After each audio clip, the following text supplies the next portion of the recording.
이 시간 우리 하나님 말씀 잠시 나누겠습니다. 하나님 말씀 창세기 1장 26절에서 31절이고요. 2장 1절에서 3절 말씀입니다. 창세기 1장 26절에서 31절 말씀 먼저 보도록 하겠습니다. 하나님이 이르시되 우리의 형상을 따라 우리의 모양대로 우리가 사람을 만들고 그들로 바다의 물고기와 하늘의 새와 가축과 온 땅과 땅에 기는 모든 것을 다스리게 하자 하시고, 또 하나님이 자기 형상 곧 하나님의 형상대로 사람을 창조하시되 남자와 여자를 창조하시고, 하나님이 그들에게 복을 주시며 하나님이 그들에게 이르시되 생육하고 번성하여 땅에 충만하라. 땅을 정복하라. 바다의 물고기와 하늘의 새와 땅에 움직이는 모든 생물을 다스리라 하시니라. 하나님이 이르시되 내가 온 지면에 씨 맺는 모든 채소와 씨 가진 열매 맺는 모든 나무를 너희에게 주노니 너희의 먹거리가 되리라. 또 땅의 모든 짐승과 하늘의 모든 새와 생명이 있어 땅에 기는 모든 것에는 내가 모든 푸른 풀을 먹을거리로 주노라 하시니 그대로 되니라. 하나님이 지으신 그 모든 것을 보시니 보시기에 심히 좋았더라. 저녁이 되고 아침이 되니 이는 여섯째 날이니라.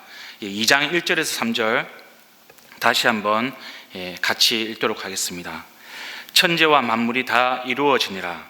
하나님이 그가 하시던 일을 일곱째 날에 마치시니 그가 하시던 모든 일을 그치고 일곱째 날에 안식하시니라.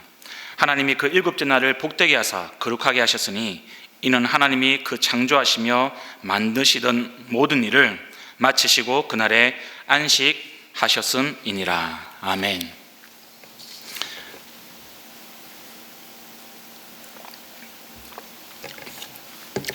성도 여러분, 지금 우리가 하나님 나라 큐티로 계속 창세기를 지금 묵상하고 있습니다. 우리 창세기 주제 중에서 오늘은 그 하나님의 형상에 대해서 여러분들과 함께 하나님 말씀 나누고 우리가 함께 기도하고자 합니다. 하나님은 영이십니다. 우리 눈에 보이지 않죠. 우리와 같은 어떤 육체적인 그런 존재로 계시는 분이 아니고 하나님의 영으로 이렇게 존재하시는 분이십니다. 그러면 이제 하나님의 형상이란 무엇인가? 우리는 형상이라고 하면 이제 눈에 보이는 거라고 생각을 하는데요. 성경은 하나님의 형상이 눈에 보이는 것이다 이렇게 기록을 하지 않습니다. 우리가 성경을 쭉 읽다 보면은 이 하나님의 형상이라는 것이 우리 사람 안에 있는 어떤 하나님의 속성, 우리의 본성과 또 우리의 행동, 우리의 행태, 우리의 삶에서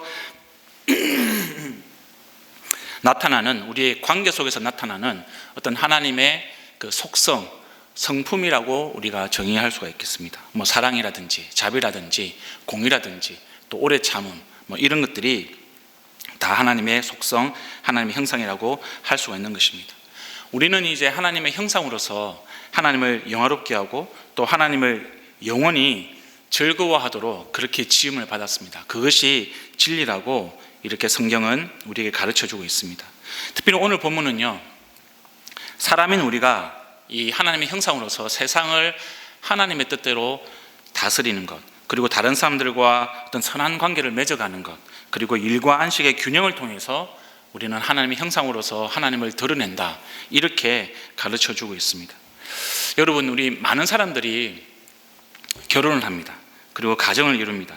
그리고 자녀를 출산합니다. 요즘에는 이 자녀를 임신하게 되면 이 초음파 기기가 많이 발달되어 있어가지고 우리 출산 전에 임신 기간 중에도 이 초음파를 통해서 아이의 그 윤곽, 얼굴의 윤곽, 어떤 모양 이런 것들을 확인할 수가 있습니다.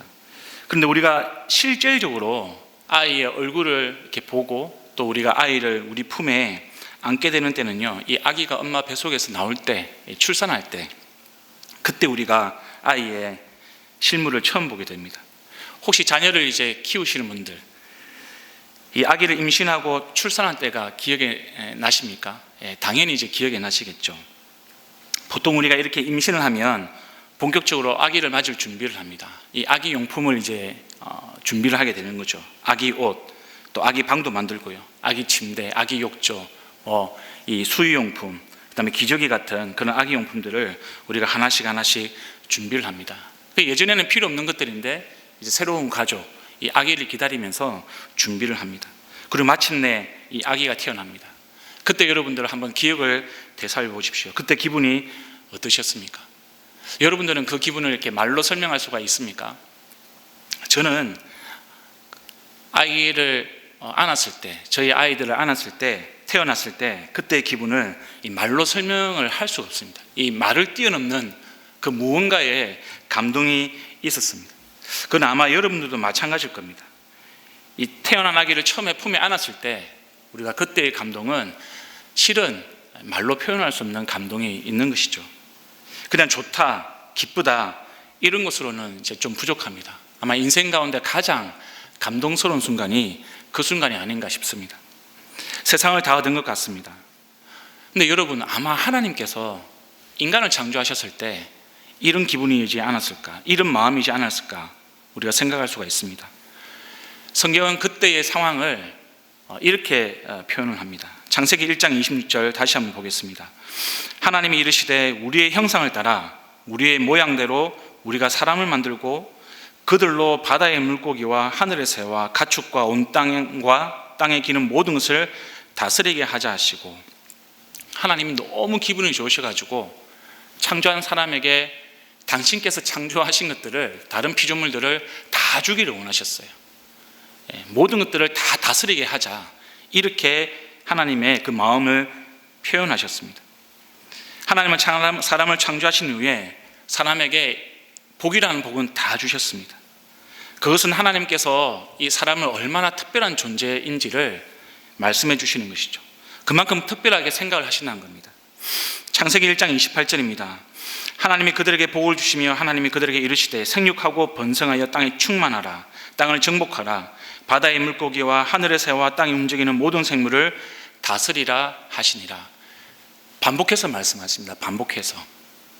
26절과 28절이 크게 다르지 않고요, 하나님은 다시 한번 그 하나님의 기쁜 마음을, 다 주고 싶은 마음, 인간을 창조하시고 난 이후에 내가 만든 이 세상을 당신의 형상에 따라 만든 인간에게 다 주고 싶은 마음을 이렇게 지금 표현하고 계시는 겁니다. 우리가 이렇게 하나님의 형상이라고 할 때 기억해야 될 몇 가지가 있습니다. 가장 먼저 우리가 기억해야 될 부분들은, 우리가 하나님의 형상으로서 하나님의 뜻대로 이 세상을 다스린다는 겁니다. 그것을 통해서 우리가 하나님을 반영한다는 겁니다. 여러분, 하나님은요, 세상과 만물을 창조하신 이후에 사람을 만드셨습니다. 사람을 먼저 만들고 세상을 만드신 것이 아니라 만물을 먼저 창조하신 다음에 사람을 창조하셨습니다. 그리고 그 사람에게 그 만물을 다스릴 수 있는, 그 피조물들을 다스릴 수 있는 통치권을 위임을 하셨습니다. 그래서 충만하라, 정복하라, 다스리라, 이것은요, 사람이 하나님의 형상대로 살 수 있도록 하시는 이 거룩한 초청이다, 이렇게 표현할 수가 있는 것입니다. 물론 하나님이 궁극적인 통치자시죠. 그것은 변하지 않습니다. 그러나 우리 사람은 이 만물에 대해서, 이 세상에 대해서 하나님을 대리하는 사람으로, 대리하는 존재로 그렇게 하나님께서 특별하게 세우신 것입니다. 근데 우리가 오해하지 않았으면 좋겠습니다. 우리가 이것은 내가 너한테 이 모든 것을 다 주었으니까 이제 네 마음대로 다 해도 된다, 너 마음껏 네가 알아서 다 해라, 이렇게 하나님께서 우리 사람에게 뭐라고 할까요? 이 책임감 없게 당신의 책임을 떠맡기듯이 그렇게 한 것이 아니라는 겁니다. 이것은요, 우리 사람이 모든 피조물들을 착취하고 남용하도록 하는 것, 그런 뜻이 아니라는 겁니다. 특별히 여기서 정복하다라는 단어는 히브리어로 카바시입니다. 카바시. 이것은 민족이나 땅을 복속시킬 때 그 민족과 땅이 정복자를 섬기게 한다, 이런 뜻이 담겨져 있습니다. 좀 더 풀어서 보면 세상의 자원으로 인간을 유익하게 만든다, 이런 뜻이 담겨져 있는 것입니다.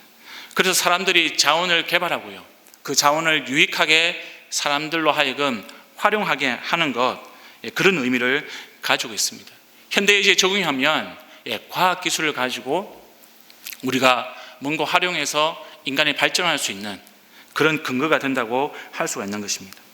반대로 과학기술을 악용하는 것, 우리가 하나님이 주신 뜻대로 세상을 다스리지 않고 그것을 악용하고 남용하고 착취하는 것, 그것은 창세기 3장에서 우리 인간이 타락한 결과 때문에 그렇다는 것, 그것을 우리가 서로 구분할 수가 있어야 되는 겁니다. 하나님 뜻대로 다스린다고 할 때 그것은 여러분 책임감을 포함하고 있습니다. 책임감. 하나님께서 우리를 책임지시듯이 우리도 세상에 대해서, 만물에 대해서 책임을 지는, 그것을 하나님께서는 하나님 뜻대로 다스린다라고 그렇게 말씀을 하고 계시는 겁니다. 또 하나 우리가 여기서 유의 깊게 봐야 되는 것은요, 이 다스림의 대상입니다. 다스림의 대상. 다스리는 대상이 무엇이냐는 것이죠.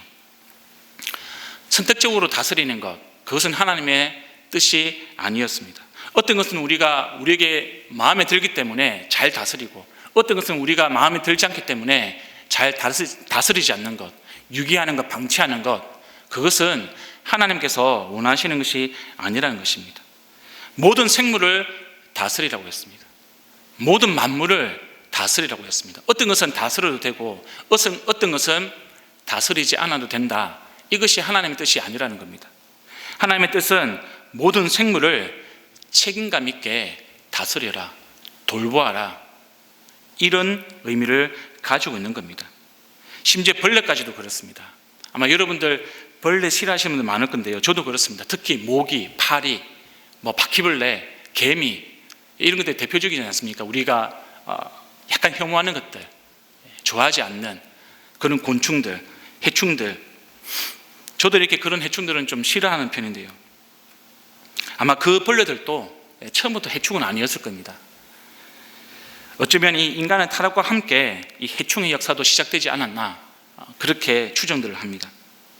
그래서 이 해충들을 돌본다, 해충들을 다스린다, 그것이 뭘까?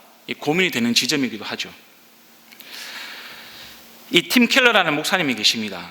많은 사람들이 존경하고요, 또 많은 사람들이 이분의 책을 즐겨 읽습니다. 이분이 이렇게 말했습니다. 자연은 나쁘거나 억제해야 할 대상이 아니라 구분하고 개발하고 경작해야 할 대상이다. 작은 텃밭을 일구거나 정원을 가꿀 때, 천으로 옷을 만들 때, 빗자루로 청소할 때, 기술적으로 전력을 활용할 때, 아무것도 모르는 사람에게 어떤 것을 가르칠 때, 다듬어지지 않은 재료로 감동적인 예술 작품을 만들 때, 심지어 빗으로 머리를 빗을 때조차 우리는 하나님의 형상으로 일하는 것이다. 하나님의 창조의 일을 하실 때 땅을 정복하셨듯이 이제 하나님은 우리를 불러 대리자로 그 일을 계속하고 확장하는 수고를 하라고 명령하신다. 여러분, 우리가 다스려야 하는 세상, 그것은요, 우리가 책임 있는 세상입니다. 그리고 그 대상에는 제한이 없습니다. 모든 만물을 우리가 책임감 있게 하나님이 우리를 보살피듯이 그렇게 우리는 세상을 다스리고 보살펴야 되는 겁니다. 근데 여러분, 유감스럽게도 죄가 우리에게 들어왔습니다. 그렇게 죄가 우리에게 들어오고 난 이후에 인간은 피조물을 다스리는 것이 아니라 오히려 피조물을 숭배하기 시작했습니다. 혹은 반대로 남용하기 시작했습니다. 어떤 피조물은 우리가 하나님처럼 떠받듭니다. 우리가 필요할 때 그렇죠. 또 반대로 어떤 것은 너무나 무가치하게 짓밟아 버립니다. 이 둘 다 악한 것입니다. 이 구약학자이자 이 선교학자인 크리스토퍼 라이트라는 분이 계시는데요, 이분은 이렇게 이 부분에 대해서 설명을 합니다. 인간이 창조물을 다스리는 것은 하나님의 왕권을 반영하는 왕권 행사입니다. 하나님의 형상은 거만하게 남용하라고 준 허가증이 아니라 하나님의 성품을 겸손하게 반영하라고 주신 것입니다. 여러분, 우리가 가지고 있는 책임감, 우리에게 주어진 그 다스림의 권한은 겸손을 포함하고 있습니다. 우리가 무언가보다, 다른 피조물보다 낮기 때문에, 우수하기 때문에 정복하고 다스리는 것이 아니라 하나님께서 우리를 사랑하시고 하나님께서 우리를 보살피듯이 우리가 피조물들을 사랑하고 보살펴서 하나님의 영광을 드러내도록 하는 것, 그것이 하나님의 뜻이라는 사실입니다. 두 번째로 우리가 하나님의 형상이라고 할 때요, 우리는 하나님과의 관계, 그리고 다른 사람들과의 관계 속에서 하나님을 나타낸다는 사실입니다. 하나님의 형상을 지닌다는 건요, 하나님과 관계가 있다, 이런 뜻을 가지고 있습니다. 이것은 창세기 2장에 잘 나타나 있습니다. 하나님은 인간을 제외한 다른 피조물들은 이 명령형으로 말씀으로 창조하셨습니다. 있으라, 그리고 나뉘어라, 이런 이 명령형의 말씀으로 다른 피조물들을 창조했습니다. 근데 여러분, 인간은 그렇지가 않죠. 인간은 하나님께서 인간아 있으라 이렇게 해서 창조된 피조물이 아닙니다. 좀 특별합니다. 말로 창조하지 않고요, 하나님이 직접 땅의 흙으로 지으셨습니다. 땅의 흙으로 지으셨다니까요. 말씀으로 창조하지 않고 하나님이 직접 땅의 흙으로 인간을 지으셨습니다. 그리고 자연의 에너지를 사용해서 인간에게 생기를 불어넣어 주신 것이 아니고요, 하나님 당신의 생기, 당신이 가지고 있는 것으로 우리에게 생기를 불어넣어 주셨습니다. 여러분, 이제 무협지나 이 SF 영화를 보면 이 자연의 길을 받는 장면들이 많이 나오지 않습니까? 뭔가 이 자연의 세계에 들어가서 그 자연으로부터 길을 받고 뭔가 회복이 되고 자신의 에너지를 충만하게 해서 뭐 적을 물리치기도 하고요, 뭔가 치료하기도 하고요. 그렇게 자연의 길을 활용해서 이 스토리를 만들어가는 그런 장면들이 많이 나옵니다. 근데 여러분, 우리 인간은 사실 그런 기가 안 받아도 괜찮습니다. 왜냐하면 우리 인간 자체가 하나님의 생기를 받은 존재이기 때문에 그렇습니다. 우리는 자연으로부터 에너지를 받는 사람이 아니고요, 하나님으로부터 에너지를 받는 사람입니다. 하나님으로부터 우리의 힘의 원천을 받는 존재가 바로 사람입니다. 그것이 우리 다른 피조물들과 다른 거죠. 그래서 이 하나님과 인간 사이에는 특별한 관계성, 이 특별한 친밀함이 존재를 합니다. 하나님은 다른 피조물과 다르게 이 사람을 창조하실 때 이 친밀함, 그런 관계로 디자인을 하셨습니다. 그렇게 손수 지으셨어요.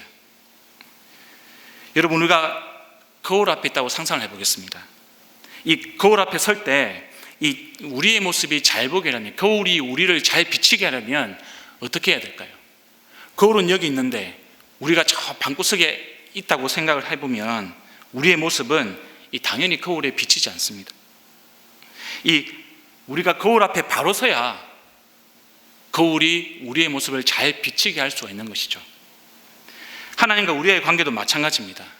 우리가 친밀함이라고 하는 그 위치에 우리가 서 있어야 우리에게 있는 그 하나님의 형상이 잘 드러나는 겁니다. 하나님을 가장 잘 보여줄 수 있는 그 위치에 서야 하나님이 우리를 통해서 잘 드러나는 거죠. 그럼 가장 좋은 위치가 어디냐? 그것은 성경이 가르쳐주고 있습니다. 우리가 너무나 잘 압니다. 우리가 언제 하나님과 친밀하냐, 우리가 언제 하나님을 가장 잘 드러날 수 있는 그런 위치에 서 있느냐. 하나님 말씀을 묵상할 때, 우리가 기도할 때, 말씀에 순종할 때, 우리가 하나님을 사랑할 때, 이웃을 사랑할 때, 우리가 예수 그리스도의 제자로 살아갈 때, 그때 우리는 하나님과 친밀해집니다. 그때 우리는 하나님의 형상으로서 하나님을 잘 드러낼 수가 있다는 것입니다. 우리가 관계에 대해서 또 하나 중요한 것은요, 이 하나님의 형상이 인간과 하나님과의 관계에만 한정되는 것이 아니다. 우리가 그것을 또한 명심해야 합니다. 하나님은 아시다시피 남자와 여자를 창조하셨습니다. 하나님 자체가 이 성부와 성자와 성령의 교제 가운데 계시는데요, 그 교제하시는 하나님이 사람으로 하여금 또 인간으로 하여금 서로 교제하도록 하셨습니다. 그렇게 창조하셨습니다. 창세기 2장 18절입니다. 여호와 하나님이 이르시되 사람이 혼자 사는 것이 좋지 아니하니 내가 그를 위하여 돕는 배필을 지으리라 하시니라. 종종 이런 분들이 있습니다. 여러분, 이 주변 사람들과의 관계가 불편하기 때문에, 혹은 상처받기 때문에, 혹은 나와 다르다고, 혹은 그 사람이 저속하기 때문에 이 사람들과 벽을 쌓으면서 오로지 나는 하나님과 하고만 잘 지내고 싶다, 나는 오로지 하나님하고만 친밀해지고 싶다, 이런 분들이 계십니다. 심지어 가족 사이에도 그렇습니다. 그리고 우리 교회 공동체 안에도 그런 분들이 간혹 있습니다. 그런 냉정하게 말씀드리면 이 하나님하고만 잘 지낸다. 사람들과의 관계를 끊고 단절하고 나는 하나님하고만 잘 지내고 싶다. 혹은 하나님과의 관계는 좋은데 저는 이 사람들과의 관계는 좀 불편해요. 사람들과는 좀 잘 지내지 못하겠어요. 저는 하나님하고는 굉장히 친한데 이상하게 사람들하고는 좀 그게 잘 안 됩니다. 이렇게 말하는 분도 계십니다. 근데 여러분, 이런 말들은 이 성립이 되지 않는 말입니다. 냉정하게 보면. 왜냐하면 그것은요, 이 사람이 지어질 때부터 불가능하도록 그렇게 설계가 되어 있습니다. 성경은 그것이 하나님이 원하지 않는 것이다, 이렇게 가르치고 있습니다. 여러분, 하나님께서 우리 사람을 창조하셨을 때 여러 차례 좋았다라고 말씀하셨습니다. 이 창조하신 것들을 보면 첫째 날, 둘째 날, 셋째 날, 여섯째 날까지 하나님은 모든 것들을 창조하시고 좋았다라고 그렇게 표현을 하십니다. 근데 여러분, 처음으로 하나님이 좋지 않았다, 안 좋았다 이렇게 표현하는 것이 있는데, 그때가 언제냐면 사람이 혼자 있을 때, 아담이 홀로 있을 때, 그때 하나님께서 보시기에 좋지 않았다, 이렇게 성경을 기록을 하고 있습니다. 오해하지 마십시오. 우리가 독신으로 살거나 혹은 혼자 자취하는 것, 이것을 우리가 의미하는 것이 아니고요, 이 사람이 다른 사람과 관계가 없는 것, 교제가 없는 것, 사귐이 없는 것, 이것을 의미합니다. 그럴 때 하나님이 보시기에 좋지 않다라고 이야기를 하고 계시는 겁니다. 사람이 다른 사람들과 아무런 관계없이 혼자 외로운 섬처럼 살아가는 것, 그것은 하나님께서 만드신 이 창조의 목적과 맞지 않다는 겁니다. 하나님은 분명히 사람이 홀로 있는 것이, 관계를 맺지 않는 것, 외롭게 있는 것, 그것이 좋지 않다라고 그렇게 말씀하고 있는 것입니다. 사람이란 존재는요, 이 하나님과 관계를 맺습니다. 그리고 그 하나님의 사랑과 은혜로 다른 사람들과 교제하고 다른 사람들과 관계를 형성할 때 우리가 비로소 하나님의 형상으로서 하나님을 잘 나타낸다, 이렇게 이야기할 수가 있는 것입니다. 물론 우리가 인간이 타락하고요, 죄가 우리 안에 들어오고 난 이후에 사람과 사람과의 관계가 깨어지기 시작했습니다.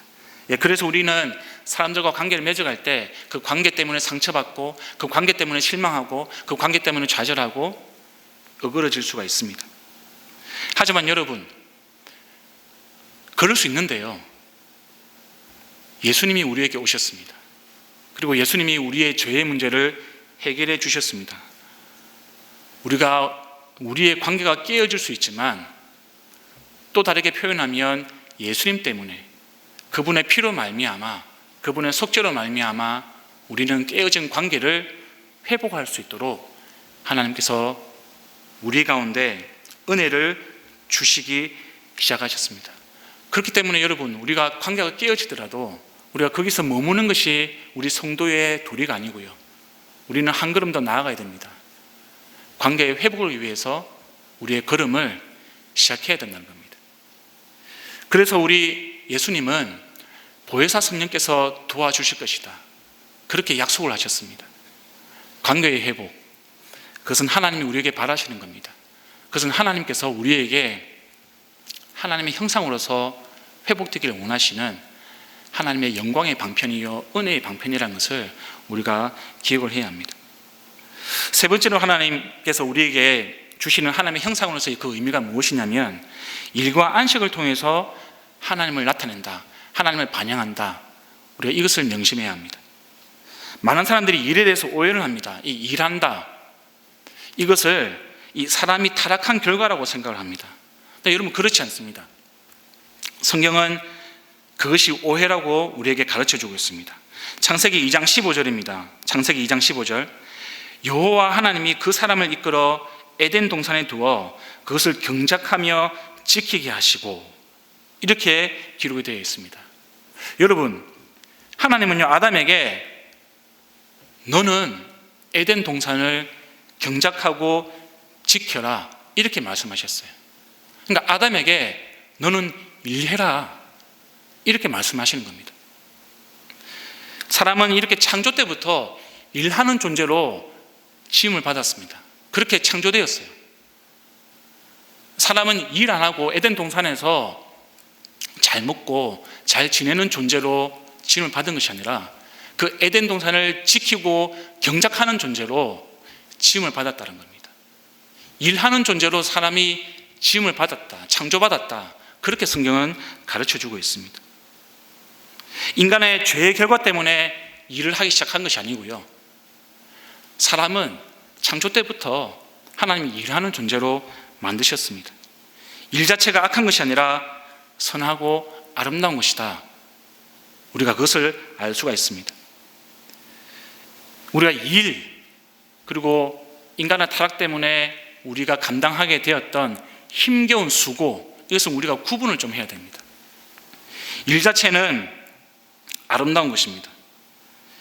일하는 아담을 통해서 우리는 하나님 나라를 보존하기 위해서, 하나님께서 당신의 나라를 보존하기 위해서 아담에게 필요한 일을 시킨 것을 우리가 알 수가 있는 것입니다. 그러니까 일 자체는 굉장히 선한 행위죠.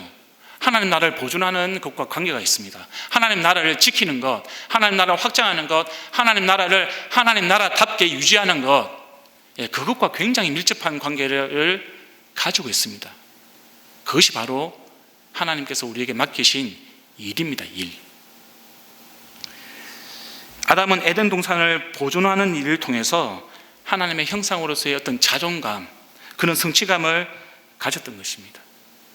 그래서 여러분, 하나님은요, 사람이 일하는 것을 통해서 하나님의 형상이 드러난다라고 그렇게 우리에게 말씀을 하십니다. 요즘 이제 우려되는 이야기들이 좀 있습니다.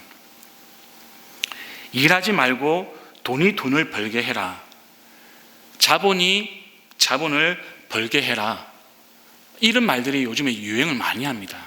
특별히 주식 투자라든지 부동산이라든지 그런 영역에 있어서 이런 말들이 유행을 하고 있습니다. 우리가 어떤 자본주의 사회에서 어떤 자본을 얻기 위한 그런 지혜가 필요하죠.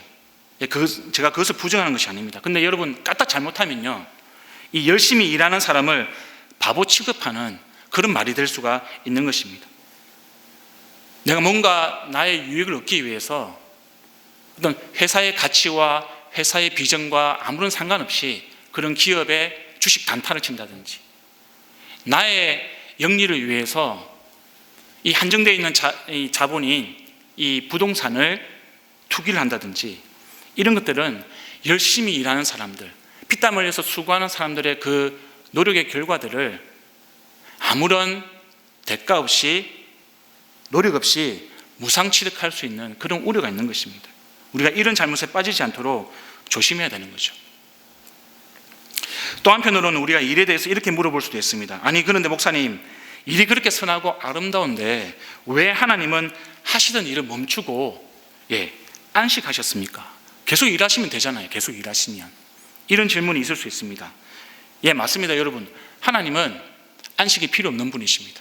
안식이 필요 없습니다.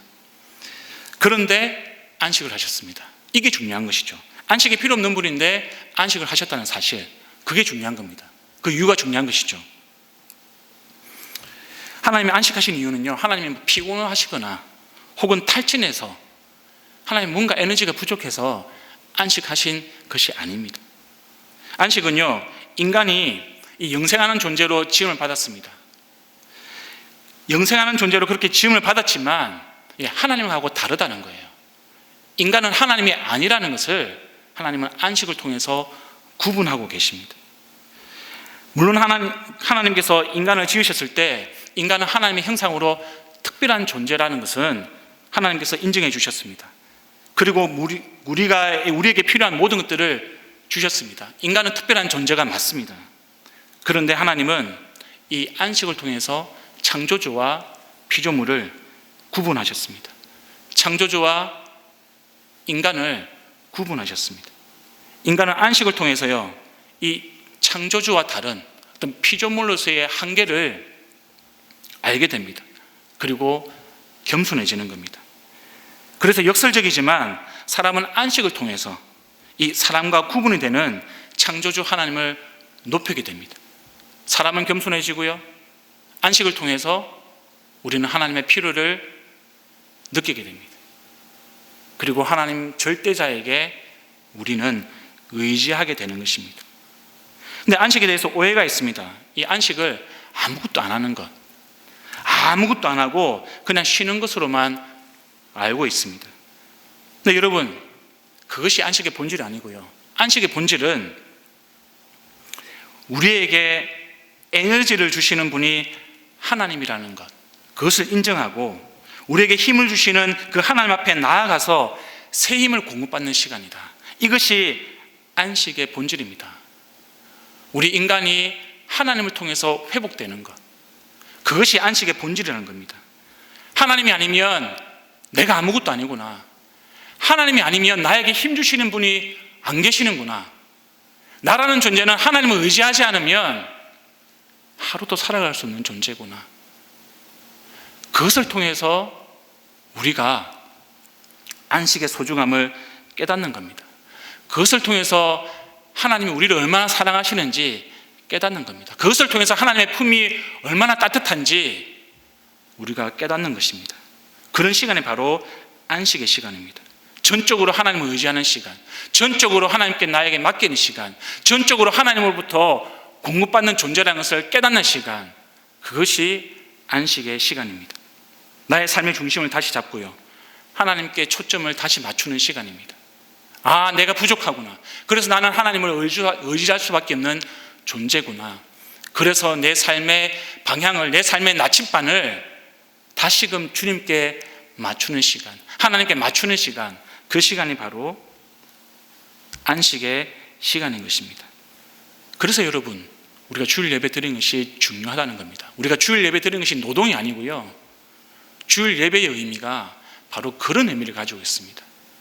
절대자인 하나님께 나의 연약함을 깨닫고 나오는 시간, 주일 예배를 통해서 절대자의 우리 하나님으로부터 힘을 공급받는 시간, 그것이 바로 우리가 예배의 의미입니다. 일과 안식은 서로 상충되는 것이 아닙니다. 조화로운 겁니다.